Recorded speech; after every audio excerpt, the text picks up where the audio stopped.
सायद संविधान निर्माणको प्रक्रिया धेरै अगाडि नबढ्न पनि सक्थ्यो र अहिले यस सम्मानित सदनमा राष्ट्रिय स्वतन्त्र पार्टी 2/3 झन्डै नजिकको बहुमत पाउने अवस्था नआउन पनि सक्थ्यो। यस बीचका सरकारका क्रियाकलापले जनताको त्यो अपेक्षालाई सन्तुष्ट पार्न सकेको छैन। सबभन्दा बढी नेतृत्वदायी भूमिका खेल्नुपर्ने संविधानत, कानुनत र व्यवहारत पनि प्रधानमन्त्रीले नै हुन्थ्यो। तर यस खालका संवेदनशील र महत्त्वपूर्ण बैठकहरूमा प्रधानमन्त्रीको अनुपस्थिति र गृहमन्त्रीको पनि अनुपस्थिति हामी सबैको निम्ति चिन्ताको विषय हो। हामीले संवाद र सहकार्यलाई नै अन्तिम उपायको रूपमा लियौँ, प्रयोग गर्यौँ र त्यसबाट एउटा ऐतिहासिक उदाहरण हामीले देशमा मात्रै होइन विश्वको अगाडि पनि प्रस्तुत गर्यौँ। नेपाली कम्युनिस्ट पार्टी संसदीय दलका नेता माननीय पुष्पकमल दाहाल प्रचण्डले बोल्नको लागि समय माग गर्नुभएको छ। म उहाँलाई समय दिन्छु। मान्य सदस्यले रोस्टमको प्रयोग गर्न सक्नुहुनेछ।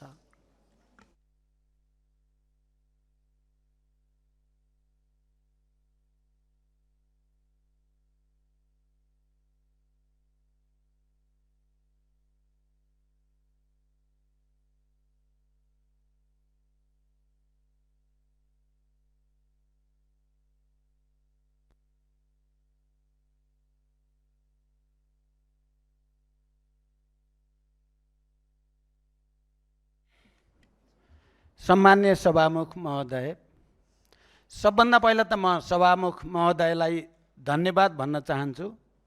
मलाई नेपाली कम्युनिस्ट पार्टीको संसदीय दलको नेताको हैसियतमा उहाँले विशेष सम्बोधनको लागि समय दिनुभएको छ।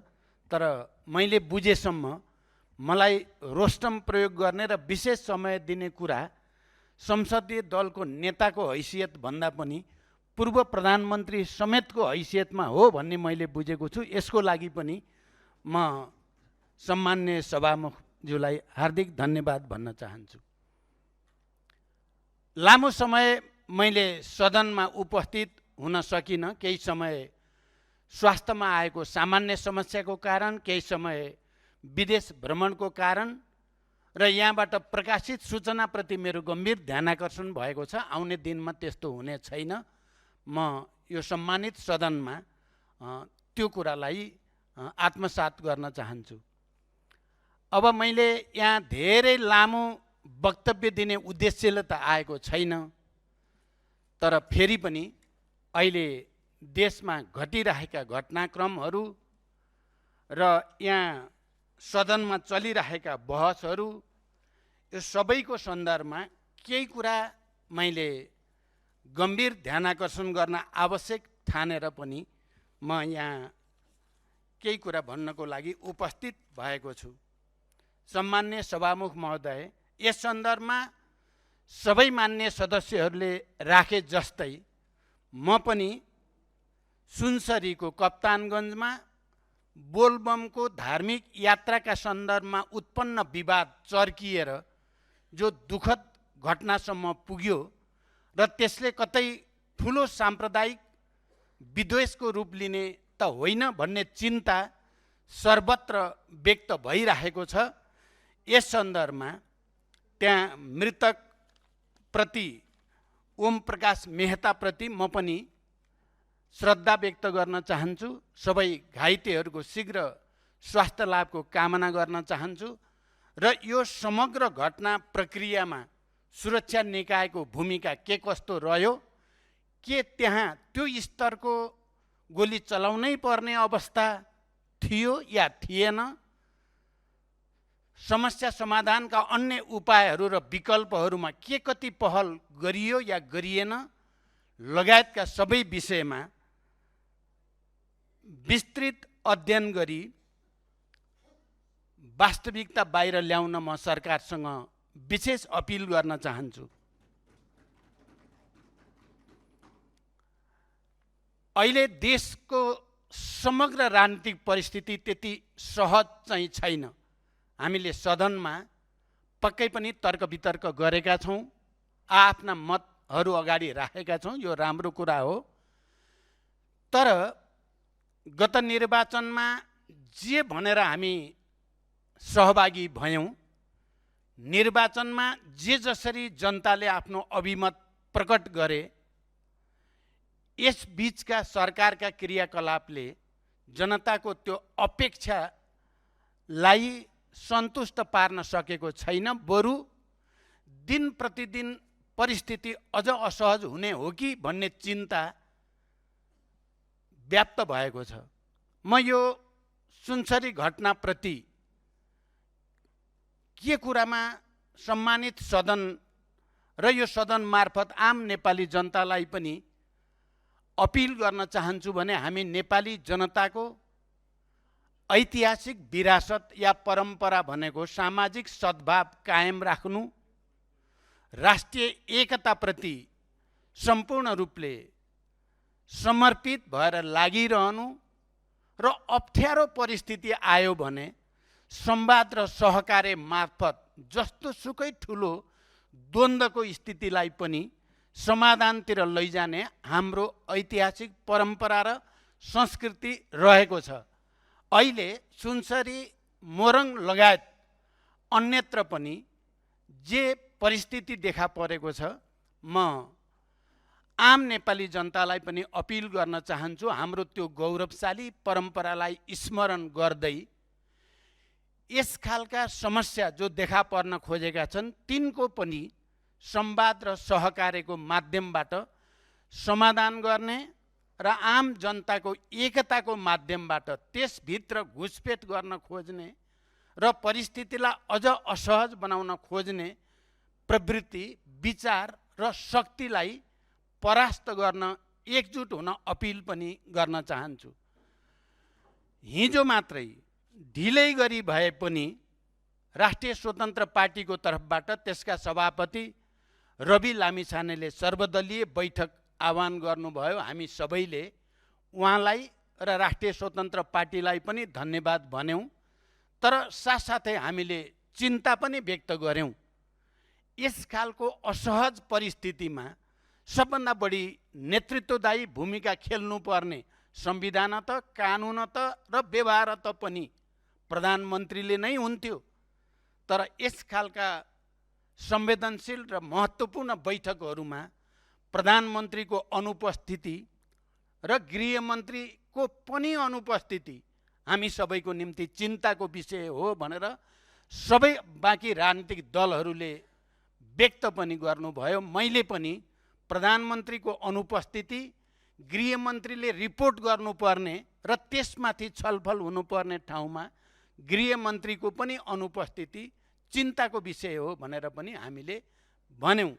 तैपनि हिजो पार्टीको तर्फबाट, सरकारको नेतृत्व गर्ने पार्टीको तर्फबाट जो पहल भयो त्यसलाई हामीले सकारात्मक रूपमा लियौँ र हामी सबैले पनि सामाजिक सद्भाव कायम गर्ने नेपाली इतिहासको गौरवशाली परम्परालाई फेरि अगाडि बढाउनको निम्ति अपिल पनि सामूहिक रूपले गर्यौँ।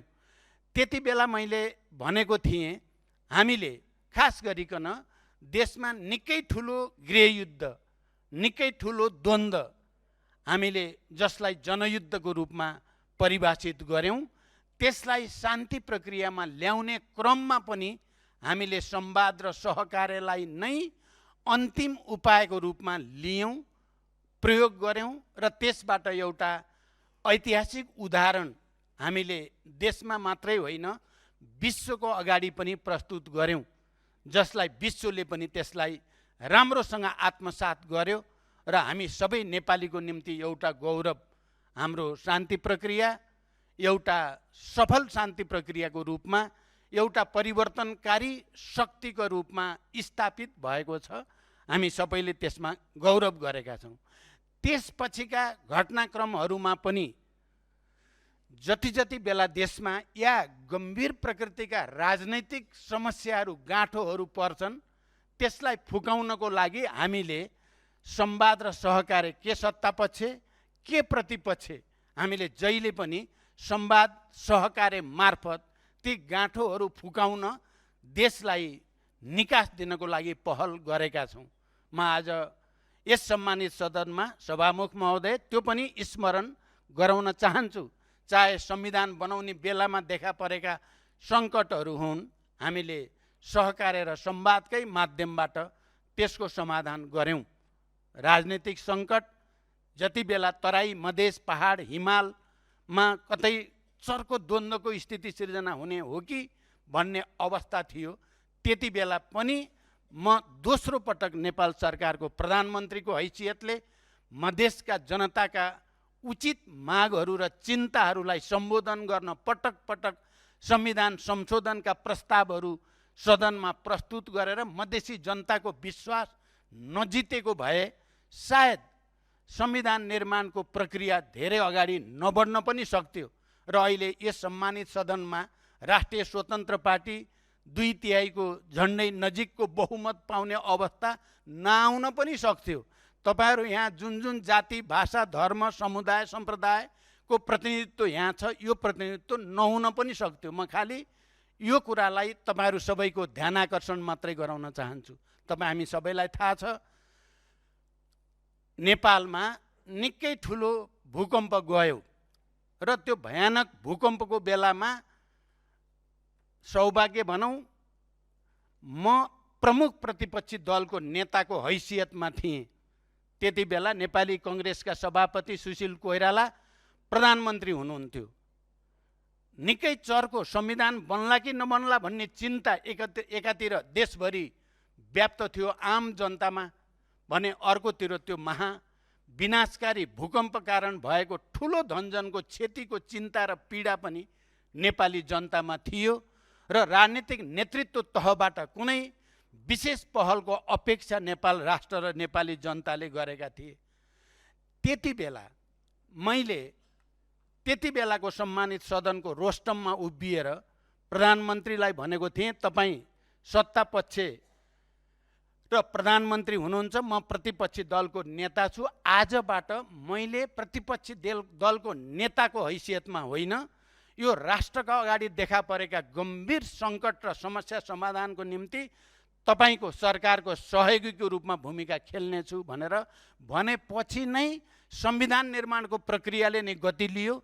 भूकम्पबाट पीडित जनतालाई राहत, उद्धार र पुनर्स्थापना गर्ने कामले पनि गति लियो। सायद तपाईहरूमध्ये कयौँलाई सम्झना होला, जानकारी होला, तपाईहरूले नोट पनि गर्नुभएको होला। प्रधानमन्त्री सुशील कोइराला र प्रतिपक्षी दलको नेता म स्वयं एउटै वाहनमा हामी धेरै ठाउँ घुमेका छौँ र जनताको पीडामा मलमपट्टि लगाउने त्यति बेला हामीले सकेको कोसिस गरेका छौँ।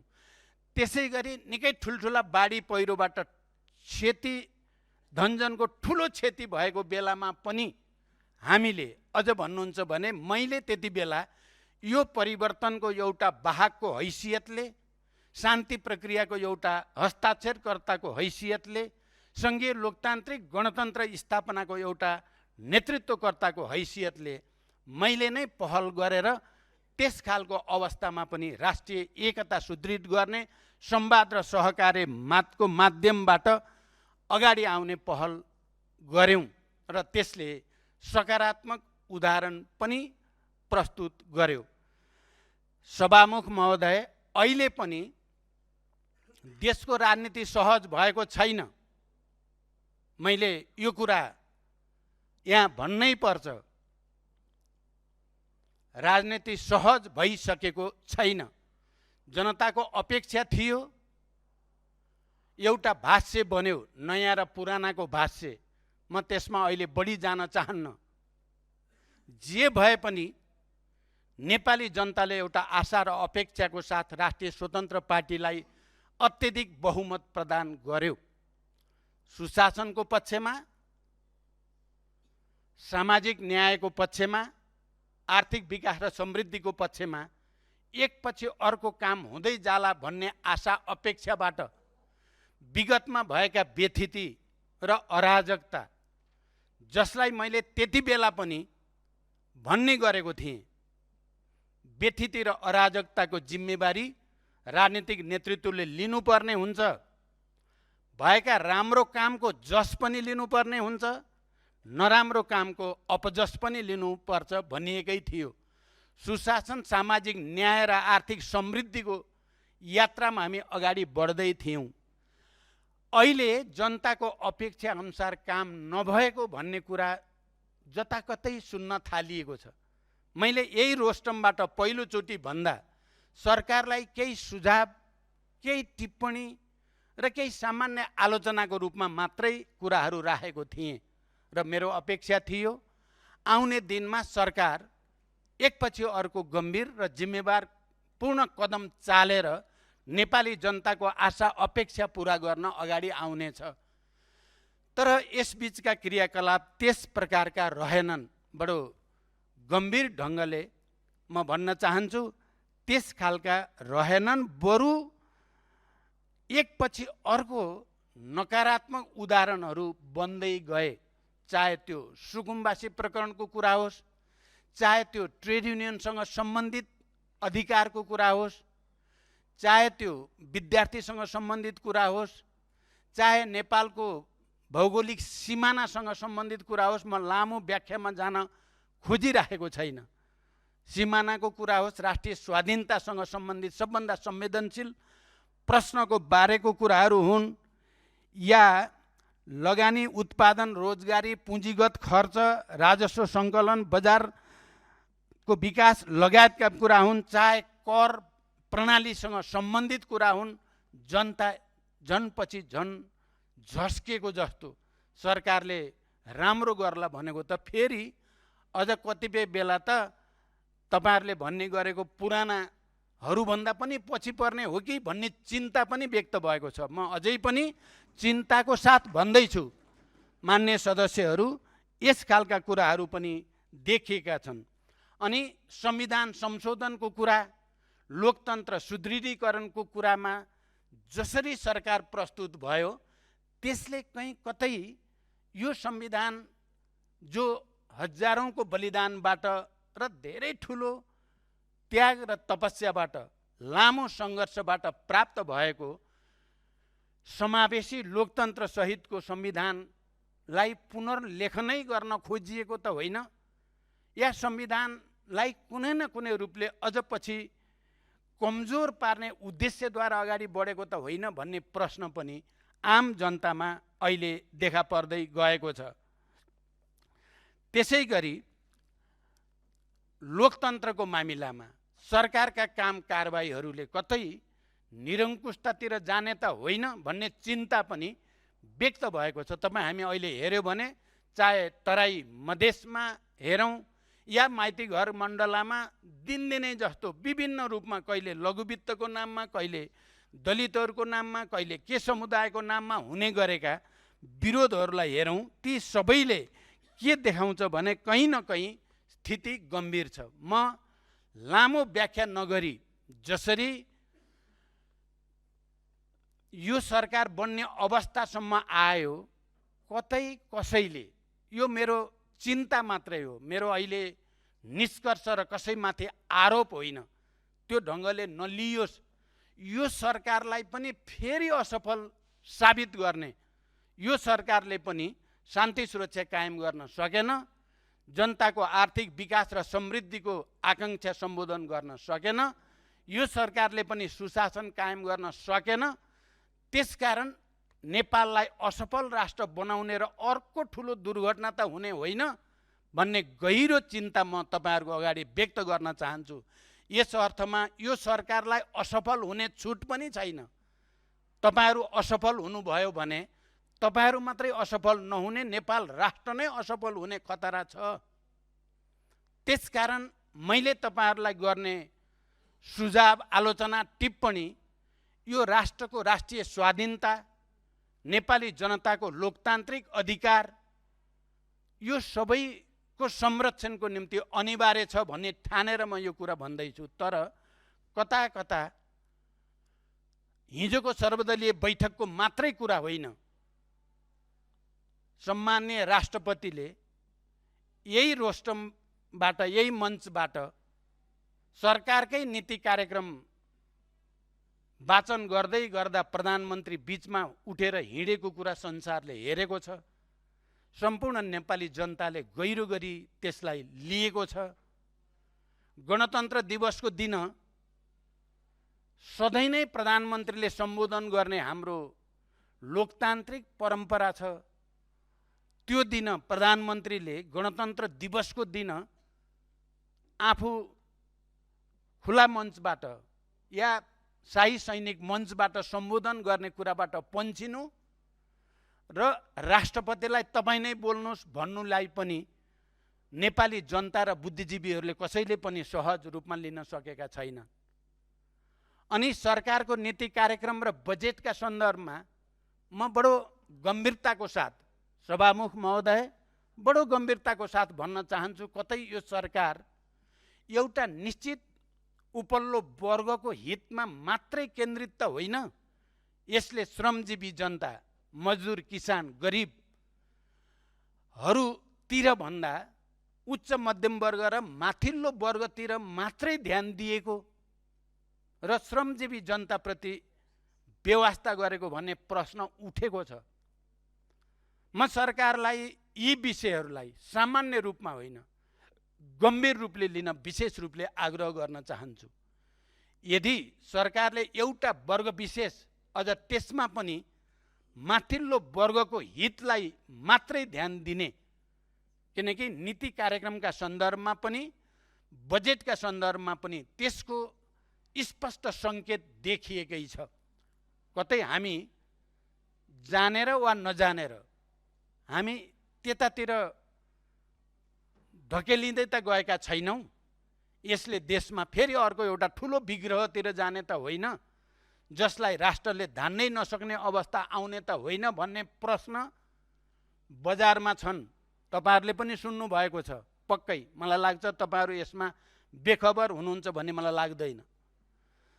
मेरो चिन्ता फेरि पनि के छ भने, त्यस्तो भयो भने यो राष्ट्रले थेग्न नसक्ने अवस्था आउने हो कि, किनभने एक थरी मानिसहरूलाई हामीले विश्वको अहिले भू राजनीति जसरी अगाडि बढेको छ, त्यो विश्वको जियो पोलिटिक्सले हाम्रो जस्तो कमजोर र एउटा निश्चित भू राजनीति भएको देशलाई आफ्नो पकडमा र यस मार्फत अन्तर्राष्ट्रिय रूपमा आफ्नो वर्चस्व कायम राख्ने खतरा बढी छ। मैले पहिलोचोटि यो सम्मानित सदनमा बोल्दा पनि त्यो कुरा थोरै सङ्केत गरेको थिएँ। हाम्रो भू राजनीतिक अवस्था र अन्तर्राष्ट्रिय क्षेत्रमा अहिले चालिरहेको भू राजनीतिक द्वन्द्व जस्तो ठाउँमा पुगेको छ, कतै तेस्रो विश्वयुद्धको सङ्घारमा त विश्व होइन भन्ने प्रश्नहरू पनि धेरै ठुल्ठुला बुद्धिजीवीहरूले, विशेषज्ञहरूले भन्न थालेका छन् र घटनाक्रमहरू हेर्दा सहज छैन। हाम्रो देश एकातिर हेर्दा भू राजनीतिक विशिष्टताका कारण नै हाम्रो स्वतन्त्रता, सार्वभौमसत्ता र भौगोलिक अखण्डता बचेको छ भन्न पनि सकिन्छ। किनकि हामी भारत र चीन जस्ता विशाल छिमेकीहरूको बिचमा छौँ र ट्रायङ्गुलर, यसमा पश्चिमा शक्ति समेत हुँदा त्रिकोणात्मक सङ्घर्षको स्थितिले गर्दा हाम्रो स्वतन्त्रतालाई रक्षा गर्ने आधार पनि प्रदान गरेको छ भने साथसाथै यो त्रिकोणात्मक शक्ति सङ्घर्षले हाम्रो स्वतन्त्रतालाई सङ्कुचित गर्ने, खतरा पैदा गर्ने काम पनि त्यसै भित्रबाट गरेको छ। र यसको रक्षा गर्ने भनेको अन्ततः नेपाली जनताको एकतामा, नेपालका सबै राजनीतिक दलहरू, बुद्धिजीवी, नागरिक समाज सबैको जिम्मेवारी बोधमा, राष्ट्रिय संवेदनशीलताप्रति हामी सबैले लिने सोच र कामको आधारमा मात्रै हामीले राष्ट्रको स्वाधीनतालाई, यसको भौगोलिक अखण्डतालाई बचाउन सकिन्छ। म फेरि एकचोटि सबभन्दा पहिला त राष्ट्रिय स्वतन्त्र पार्टीका सबै नेता र मान्य सदस्यहरूलाई विशेष रूपले अपिल गर्न चाहन्छु, तपाईहरू सबै गम्भीर ढङ्गले यो विषयलाई लिँदा देशले एउटा गति पक्रिन्छ। अरू राजनीतिक दल प्रतिपक्षहरूको भूमिका पनि आफ्नो ठाउँमा छँदैछ। हिजो हामीले जे व्यक्त गर्यौँ सचेत रूपले व्यक्त गरिएको हो। सर्वदलीय बैठकमा सबैले हस्ताक्षर गरेर साम्प्रदायिक विद्वेष फैलिन नपाओस्, सामाजिक सद्भाव कमजोर नहोस् भन्ने भावना हामी सबैले व्यक्त गरेका छौँ। त्यो प्रति इमान्दार हुन र गम्भीर हुन म विशेष रूपले अपिल गर्न चाहन्छु। अहिले सबैतिर हत्या, हिंसा, बलात्कारका घटनाहरू पनि बढिराखेका छन्। आत्महत्याका घटनाहरू पनि दिन प्रतिदिन बढेका छन्। पहिलो कुरा त म पनि यहाँ कतिपय मान्य सदस्यहरूले भने जस्तै हामी कसैले पनि यसलाई दुरुत्साहन गर्ने या यस खालको प्रवृत्तिलाई पटक पटक दोहोर्याएर भनेर अलिकति निराशातिर जान खोजेका मानिसहरूलाई पनि हल त आत्महत्यै हो कि क्या हो भन्ने गरी लेख्न हुँदैन, बोल्न हुँदैन। किनभने जीवन सङ्घर्ष हो। जीवन रहेसम्म निरन्तर सङ्घर्ष गरिराख्ने प्रवृत्ति र भावनालाई हामी सबैले प्रोत्साहित गर्नुपर्ने हुन्छ। तर घटनाहरू देखिएका छन् र त्यसले सबैतिर एउटा चिन्ता व्यक्त पनि भएको छ। र यो अवस्थामा हामी कसैले पनि बहुमतको दम्ब देखाउन हुँदैन। मैले पहिला पनि भनेको छु, आज पनि दोहोऱ्याउन चाहन्छु। विगतमा पनि मैले सदनको रोस्टमबाट होस् या जनताको बीचमा, सङ्ख्या अस्थायी कुरा हो।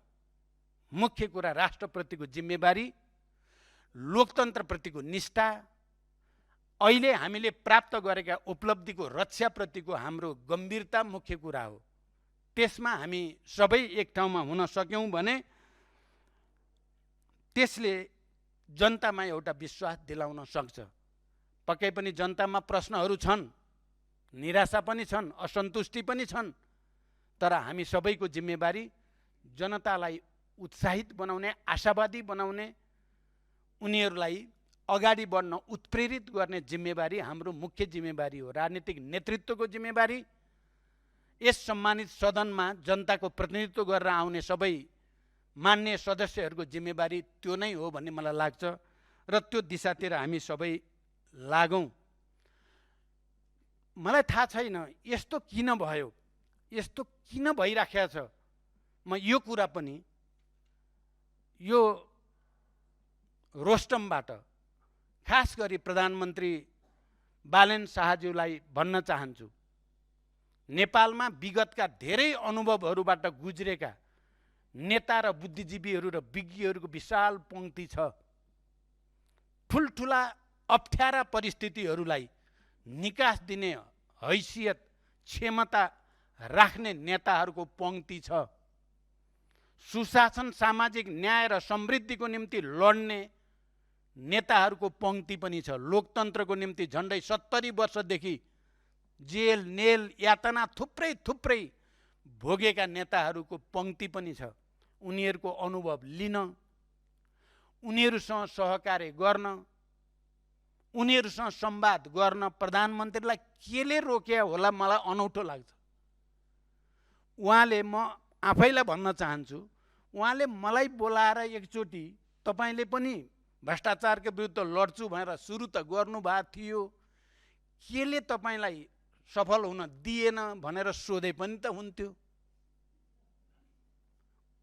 केले रोक्या उहाँलाई? आफ्नै अहङ्कारले रोक्या हो कि म पर्याप्त छु, मलाई कोही चाहिँदैन भन्ने खालको हो कि?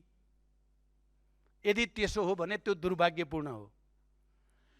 चाहे नेपाली कङ्ग्रेसमा भनौँ या नेकपा एमालेमा भनौँ या अन्य राजनीतिक दलहरूमा पनि आफ्ना धेरै सङ्घर्षका अनुभवहरू छन्, जुन तपाईँहरूको सरकारको लागि धेरै ठुलो सहयोगी हुन सक्छन्। ती अनुभवहरू, त्यो अनुभव लिन कन्जुस्याइ गर्नुपर्ने कुनै कारण छ र? मलाई लाग्छ त्यस्तो जति उदार मनले काम गर्न सक्यो त्यति देशको पनि, जनताको पनि, तपाईँहरूकै पनि हित हुनेवाला छ। तपाईँहरू जति संवादबाट टाढा जानुहुन्छ, जति प्रतिपक्षहरूलाई अवमूल्यन या अपमानित गर्नुहुन्छ या जनताको एउटा वर्ग तह तबकालाई व्यवस्था गर्ने कोसिस गर्नुहुन्छ, त्यति राष्ट्र पनि, जनता पनि र तपाईँहरू पनि, हामी सबै अप्ठ्यारोमा पर्छौँ भन्ने कुरा पनि म भन्न चाहन्छु। मैले अहिले देखा परेका अरू थुप्रै घटनाहरूको लामो व्याख्या गर्न सकिन्छ। अहिले म त्यतापट्टि मैले सुरुमै भने म जान चाहन्न। दुनियाँमा अप्ठ्यारो पर्दा मानिसहरूले ज्यान फाल्ने गरेका थुप्रै उदाहरणहरू छन्। हामी सबैलाई थाहा छ, दोस्रो विश्वयुद्धमा आफ्नो पराजय भइसकेपछि हिटलरले पहिला आफ्नो प्रेमिकालाई गोली हानेर र पछि आफैलाई गोली हानेर आत्महत्या गरेको घटना त हामी सबैले पढेकै छौँ। यसलाई एउटा नकारात्मक परिघटनाको रूपमा हेर्यो भने थुप्रै व्यक्तिहरूले यो विषयमा दार्शनिक रूपले लेखहरू पनि लेखेका छन्। मान्छेले आफ्नो जीवनको औचित्य समाप्त भयो भन्ने ठान्यो भने उसले मृत्युवरण गर्न पाउँछ कि पाउँदैन। अहिले भर्खरै पनि एउटा ठुलो बहस युरोपमा चलेको छ। एउटा अस्पतालमा डाक्टरले बिरामीलाई उसको स्वइच्छाले मृत्युवरण गर्न दिने भनेर औषधिको प्रयोग गरेको भन्ने कुराले निकै ठुलो बहस जन्माएको छ। मेरो तात्पर्य के चाहिँ हो भने यी सबै उदाहरण र घटनाले मानिसहरूलाई आत्महत्या, आत्मदाहतिर दुरुत्साहन गर्ने, त्यसलाई प्रेरित गर्ने काम गरिनु हुँदैन। त्यो अमानवीय हुन्छ। त्यो मानव जातिको विकास, समाजको हित विपरीत हुन्छ। त्यसकारण त्यसलाई हामीले पक्कै पनि प्रोत्साहित गर्न हुँदैन। तर यसको अर्थ सरकारले फेरि यसका पछाडिको कारण के छ भन्ने कुराको गहिरो खोजी नीति गरेर यस खालका घटना दोहोरिन नदिन के उपाय अपनाउनु आवश्यक छ भन्ने कुरा खोज्नु भने फेरि बिल्कुल छोड्न हुँदैन।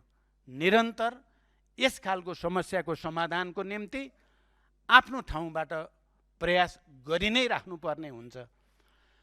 यी सबै सन्दर्भसहित म अन्तिममा अहिले फेरि एकचोटि नेपालको राष्ट्रिय स्वाधीनताको रक्षाको निम्ति, नेपालको भौगोलिक अखण्डताको रक्षाको निम्ति, नेपाली जनताको सार्वभौम सत्ताको सुदृढीकरणको निम्ति हामी सबैले भन्ने गरेको सुशासन र समृद्धिको आकाङ्क्षा सम्बोधन गर्नको निम्ति हामीले एकताबद्ध पहल गर्न जरुरी छ।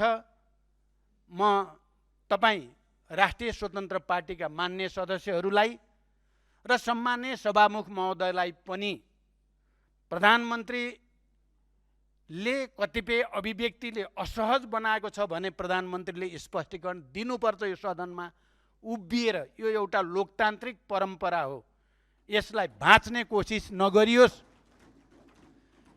यसलाई उल्ट्याउने कोसिस नगरियोस्। तपाईँहरू मार्फत म सम्माननीय प्रधानमन्त्रीजीलाई गम्भीर ध्यान आकर्षण गर्न चाहन्छु। तपाईँ आएर यहाँ स्पष्टीकरण दिएर तपाईँ सानो हुने होइन, बरु तपाईँको कद अझ माथि जान सक्छ।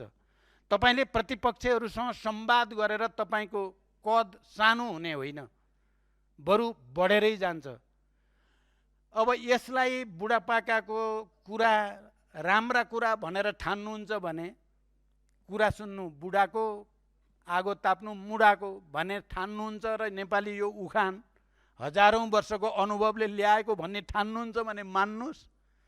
ठान्नुहुन्न भने त तपाईँकै हातमा छ, कता लैजाने देशलाई यति बेला तपाईँको हातमा छ। म आशा गर्छु तपाईँले पक्कै पनि हामीले गम्भीर ढङ्गले र सकारात्मक ढङ्गले अझै पनि, मैले भने यो देश यति बेला राष्ट्रिय स्वतन्त्र पार्टीका काम कारबाही र क्रियाकलाप कता जान्छन्, यो असफल राष्ट्र बनाउने कि नबनाउने भन्ने बढी तपाईँहरूको हातमा छ।